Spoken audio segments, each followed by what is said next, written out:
Kovo 8 dieną aš kažkaip galvoju vis tiek tos gėlės gyvos, jos yra sugrys ir taip toliau. Tai kad gėlės patys tau pasidovanoti mano.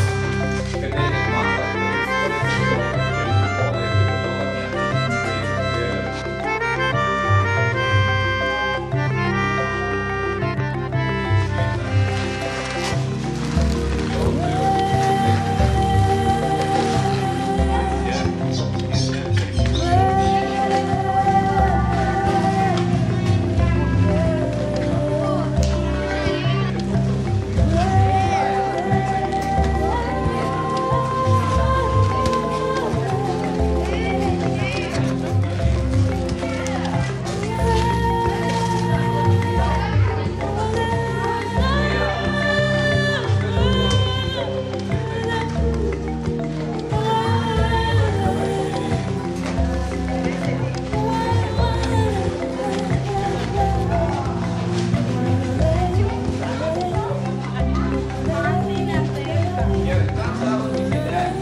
Noriu padėkoti daktarui Taručiui, visų vaikučių vardu, visų jų šeimų vardu ir antram širdies chirurgijos ir reanimacijos tiesiog įteikti.